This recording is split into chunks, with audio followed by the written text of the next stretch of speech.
yung grupo ng mga lawyers ho, mga kababayan. Dati, no, nung election, merong lawyers for Lenny, merong lawyers, merong mga, ano pa ba yun? Madami yung mga for Lenny eh.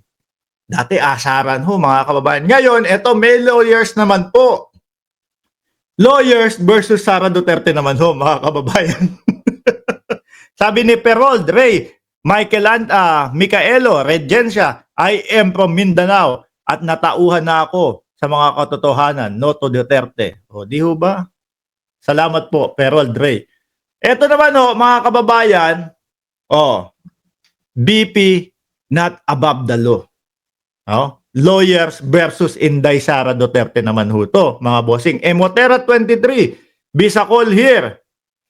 Mark, bawat isa may karapatang magsalita, lalo na kung nasa tama ang iyong pinaglalaban para sa ikaaayos ng sambayanan. O wala na, nawala na yung isa. O eto, BP, not above the law. Tama naman ho yan. No?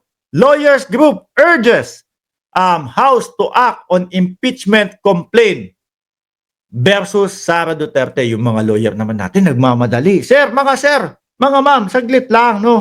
Konting hinay lang po. Kasi mangyayari naman din po talaga yan. Kung hindi niyo po napapansin, medyo nagdahan-dahan. Siguro dahil Kapaskuhan at magbabagong taon. Kaya po medyo dumalang yung usaping impeachment, no? Pero nakikita ko ho, mga bandang May, nandyan na po yan, no? Hihintayin lang ho, kasi para sigurado at 100% na smooth po yung impeachment na yung impeachment complaint laban sa Vice Presidente. Bakit to? Kongreso, alam naman natin, majority. Hindi nga lang majority eh. Super majority nga ang House of Representatives, mga kababayan. No? Lalo na dyan sa impeachment. Pangalawa, pagkatapos po dyan, aakyat ng Senado. Sa Senado po, meron pong mga senador doon, mga bossing, na boboto para hindi ma-impeach ang Vice Presidente na ang kanilang mga dahilan ho kasi kakampi nila. No? Kasi kakampi ho nila, mga kababayan. Kampi-kampi na yan. Sabi ni Bato de la Rosa, di ba? Diyan na po lalabas yung kampi-kampi na.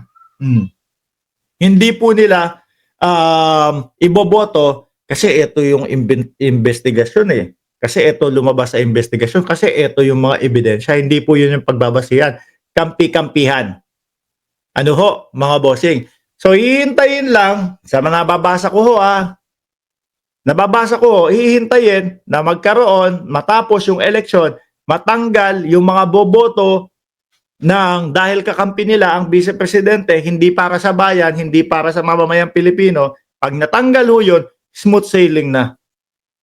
Mapapalitan ng mga senador na, ano tawag dito? May konsensya. Mapapalitan ng mga senador na para sa bayan yung kanilang magiging desisyon. Di ba, Mabel Quinjo? At Emily Balanag at Don Kengs. Shoutout sa iyo, Don Kengs. No? Yun po ang nakikita ko na maaaring mangyari.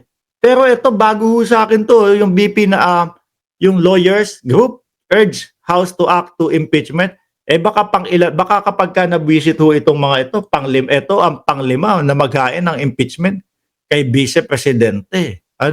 Doon ho sa mga ginagawa ng ating Vice Presidente, yung hindi pagsipot sa NBI, yung mga ayaw ipaliwanag, yung mga confidential funds, yung mga Mary Grace Piatos, yung mga Kokoy Villamin na ipinaglalaban ng mga DDS na confidential nga eh. Bakit ipapaliwanag? Naku po, delicates tayo dyan. No? Kung ang COA ayaw nilang pagpaliwanagan kung saan nagamit yung mga pera, yung mga mag-o-audit, lahat ng politiko na nakatanggap ng confidential funds, bakit ko ipapaliwanag kung saan nagaling? Ganun na lang po ang sasabihin sa atin yan. Ganun na lang po ang sasabihin sa COA niyan. Confidential ho, no? Sa ating mamamayan. Confidential ho doon sa publiko. Pero kapag kadating na po ng audit, kailangan eksakto, kompleto, pati yung mga alias-alias lang yan, may pagpapaliwanag ka kung sino yung alias na yan sa COA. Sa Vice President po, wala pong ganung nangyari. Sa Presidente po, may paliwanag si Bersamin na may ganun ho. No? Tuloy natin to. Impeachment is an accountability mechanism for the highest public official laid down by our sovereign people. In our Constitution, impeachment should be initiated now. Nagmamadali na po yung mga lawyers natin, ano? Ngayon na daw to send an unequivocal message that no one is sacred and above the law, not even the Vice President. Oho. No? Pero nga, medyo may harang doon sa Senado eh. Kaya ang nakikita ko dyan, medyo magpapatagal ng konti hanggang matanggal yung mga walang wentang harang. No? Na hindi para sa bayan yung kanilang ginagawa, kundi para suportahan yung mga pinagkakautangan nila. Utang na loob. No?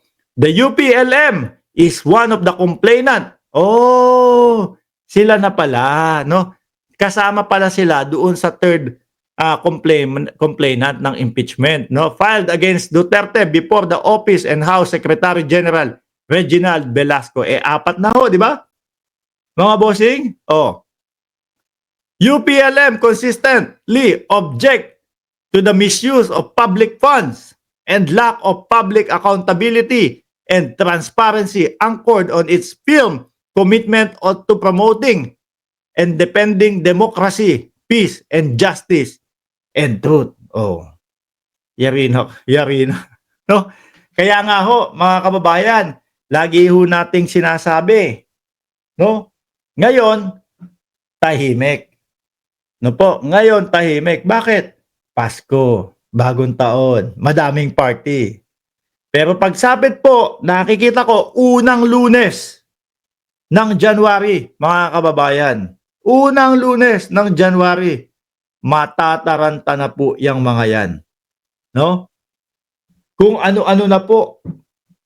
Nako, kung ano-ano na ang papasok sa utak ng mga yan. Mga kababayan, yung mga nahinto po nung Disyembre bago magkapaskuhan, babalik po yun. Mga magre-resume po yun. Mga bossing, yung sa NBI, akala nyo tapos na, hindi pa. No? Kumbaga, may pagpapatuloy pa din yan. Kaya wag kayong mag-alala. Doon sa mga nagsasabi, Mark, ICC ka ng ICC. Wala namang ICC. Wag kayong mainip. Dahil nung dati, ganyan din ang sinasabi ninyo. No? Nung kay Kibuloy. Sabi ka ng sabi, mahuhuli na si Kibuloy. Bakit wala naman si Kibuloy? Hindi naman nahuhuli. Di ba nandyan? Nandiyan na nga sa Oblo. Sa Oblo na nga nagpasko si Kibuloy. Mga kababayan. 'Di ba? Etong ICC pa kaya. Hintay lang kayo. No, huwag kayong mainip. Dadating din 'yan sa exciting part. Pagdating ng exciting part niyan, nakangiti na kami. Kayo, nag-iiyakan na diyan. Paano mga boss chief mo, sir? Magpapaalam na ako, no? Kapag dumating ang New Year, Happy New Year po sa ating lahat. Okay? Maraming salamat and God bless po sa atin lahat.